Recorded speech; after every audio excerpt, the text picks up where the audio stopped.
Knightdale, North Carolina, on the surface, it looks just like any other suburb of Raleigh, but don't be fooled. This small town east of the capital is one of the fastest growing places in the Triangle, and it comes with its own set of surprises. From affordable homes and family-friendly parks to commuting challenges that can test your patience, Knightdale isn't a one-size-fits-all suburb. In this ultimate guide, I'm going to be sharing 5 major things that you need to know before moving here, and I'll reveal some commuting tips that could save you some serious time. Stick around and don't forget to subscribe. Knightdale sits just east of Raleigh in Wake County. The town is framed by US 64 264. Knightdale Boulevard, which runs straight into downtown Raleigh. That corridor is the community's backbone and home to big box shopping, restaurants, and much of the visible new development. Up north, you've got direct I-540 access for faster trips to RTP, North Raleigh, and Wake Forest. On the south side, roads like Pool Road and Smithville Road feed into southeast Raleigh, which is why Knightdale works so well for commuters who don't want to feel boxed in. Even though Knightdale is more compact than larger suburbs like Cary or Wake Forest, where you live here still shapes your day-to-day. Downtown adjacent streets feel different from the newer master plan pockets closer to 540. Live near the core and you're minutes from Knightdale Commons. Target, Home Depot, Kohl's, multiple grocers, and more. Plus, out towards the edges in spots like Haywood Glen area, you'll find larger, newer communities with more breathing room and more exposure to rush hour traffic. Knightdale also has something many west side suburbs don't: land. You'll see ongoing subdivision phases, commercial pads, and industrial projects. That means more amenities are coming, and yes, periodic construction traffic and pressure on school assignments. Before we dive into neighborhoods, let's map Knightdale in a way that actually helps you choose. Picture a crosshair. Knightdale Boulevard, US 64 business running east-west, and Smithville Road running north-south. That gives you 4 distinct experiences: north, east, west, and south Knightdale. North Knightdale is the classic move-up lane. Newer resells, cul-de-sacs, amenity centers, and yards that don't feel squeezed. If you want the new home vibe without paying the brand new premiums, start here. Glenmere and its adjacent enclave, Glenmore Gardens, deliver that upper move-up feel. The prior phases were by Davidson Homes and Cavanis and Kate's building nearby. Haywood Glen, including the villas at Haywood Glen by D.R. Horton, is a practical choice if single-story living or newer construction efficiencies matter. Villa spec homes are in the mid to high 300,000s to around 400,000s as of late 2025, with larger Haywood sections stepping into the 400 and 500,000s depending on size and finishes. Princeton Manor continues to be one of the most asked about addresses for its community amenities and consistent resale demand. You'll also see value pockets on larger lots in older sections around the north side. Plus, Langston Ridge overlapping Central West with amenity packages that draw families. East Knightdale is where convenience wins. If your life is school drop-off, gym, groceries, coffee, hit that reset button. This side puts it all close. Planner's Walk is the name many buyers already know. It's a big, established community with a clubhouse, pool, sidewalks, and multiple subsections. From first-time homebuyer territory all the way up to move-up prices, typically ranging from the 300 to 500,000s depending on the section and updates. Whitewaters Village sits right by the retail core near Target, making errands ridiculously easy. While Poplar Creek Village offers larger plans and that newer feel without straying far from the essentials. If you want to spend less time in the car on weeknights, East is a smart shortlist. West Knightdale is your commute-friendly spectrum.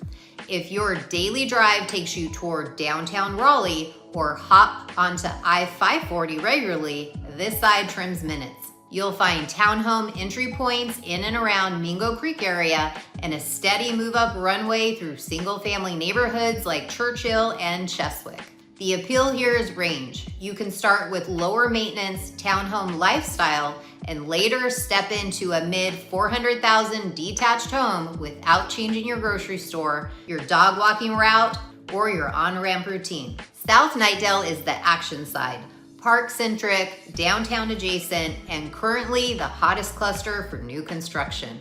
Knightdale Station borders the town's signature park and stays in demand for its lifestyle play. Stroll to playgrounds, events, and Oak City Brewery's beer garden, while Dreamfinders continues to add new phases in and around the district. If you prefer to buy new with a true town center vibe, this is where you start your home tours and spec home scouting. Just south of I-87, Lennar Stone River rolls out multiple series. The Fraser and Cottage collections providing approachable price points, and the Classic and Summit series pushing into larger plans and upper move-up pricing.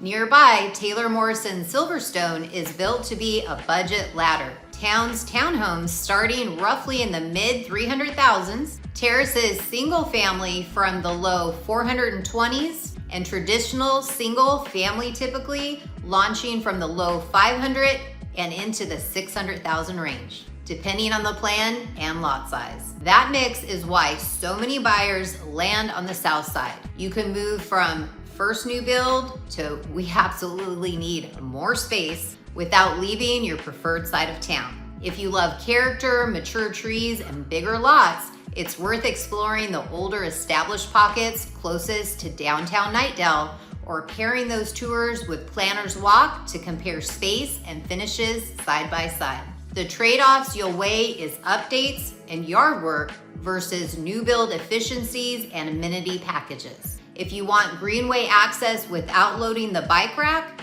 the Mingo Creek area ties directly into the Mingo Creek Greenway and the 26-mile Neuse River Greenway, which is a huge lifestyle perk for runners and cyclists. Now let's zoom out to schools for a second, because that matters to a lot of families. Knightdale falls under the Wake County Public School System, one of the largest in North Carolina, with core options like Knightdale Elementary, Lockhart Elementary, Forestville Road Elementary, East Wake Middle, and Knightdale High.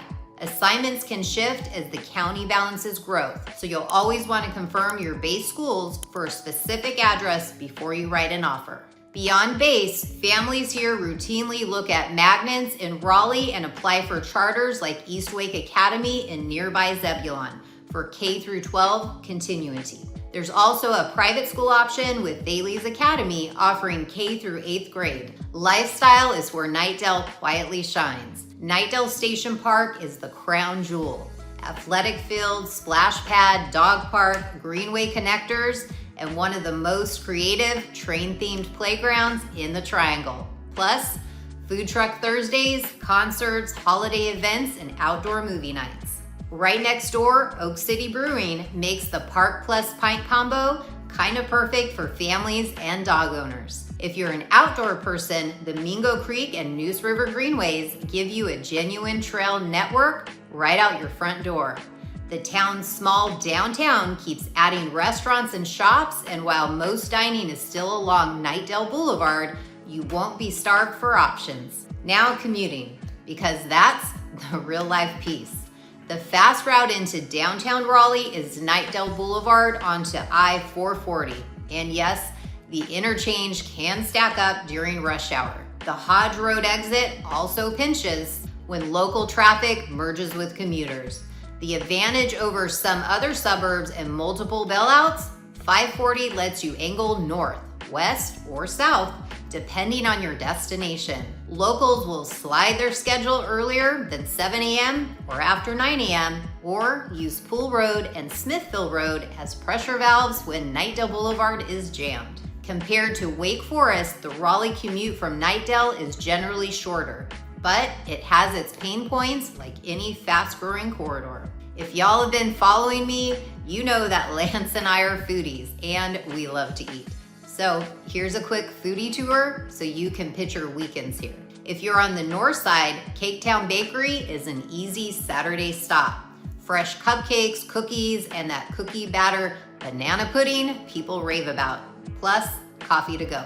Closer to the downtown on the south side, La Mexicanita Bakery turns out warm conchas, tres leches, and fresh bread all day. If you want a true coffee house vibe to work or meet up, hop just 10 to 15 minutes east to Wendell. At Treelight Square, Sonder Coffee pours excellent espressos with homemade syrups and an all-day menu. A few minutes away, 41 North Coffee in downtown Wendell pairs crafted drinks with hot paninis and cozy seating. Both are easy weekday wins, and they both have some delicious breakfast options.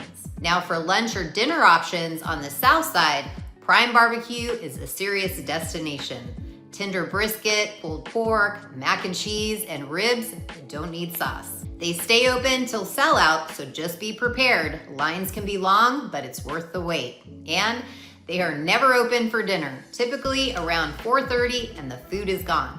A few steps away, the Depot on First serves a chef-driven chop house meets Italian-American menu inside a restored Sears and Roebuck home.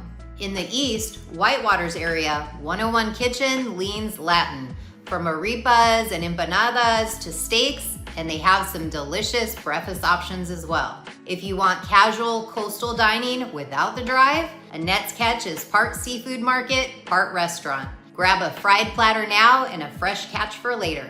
For Mexican, El Señor is the longtime local favorite, while El Jimador on Knightdale Boulevard brings a livelier scene and big margaritas. And a shout out to tequila, very fresh margaritas, and homemade rice like my grandma made. There's Grand Street Pizza on North Smithfield, does old school New York style pies for carryout, or New York Diner delivers breakfast all day comfort whenever the craving hits. And if visiting family wants a familiar steakhouse, Saltgrass on Knightdale Boulevard stays reliably busy on weekends. So, should you live here? If you're value driven, want legitimate new construction choices, and love parks and greenways, Knightdale is a smart bet.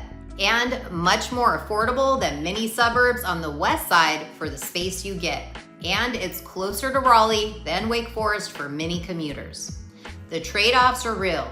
Bottlenecks at I-440, fewer nightlife options, shifting school lines as growth continues, but for first-time buyers, growing families, and anyone who wants suburban convenience without the west side price tag, it's absolutely worth a look. Would you pick Knightdale for the value and lifestyle, or do you prefer a different Raleigh suburb? Let me know in the comments below. Whether you're relocating across the country or just moving across town, we're here to help you find the perfect place that fits the lifestyle that you want to live. My family and I relocated here 7 years ago from California, and now we love helping other families navigate through the relocation process to find their new way home. If you're thinking about making North Carolina your home, we'd love to be part of your journey. My contact information is right here. Call, text, or email me anytime. And if you'd like a free copy of our ultimate relocation guide to Raleigh, North Carolina, or one of our other free resources, just click the link in the description. But if you're still on research mode, no pressure. You can keep exploring with us. Just hit that subscribe button and check out our Living in Raleigh NC playlist right here. We've got neighborhood tours, tips for relocation, and the kind of insider information you won't get from a brochure. Whichever stage you're in, we're just glad you're here. Thanks so much for watching, and we'll see y'all next time.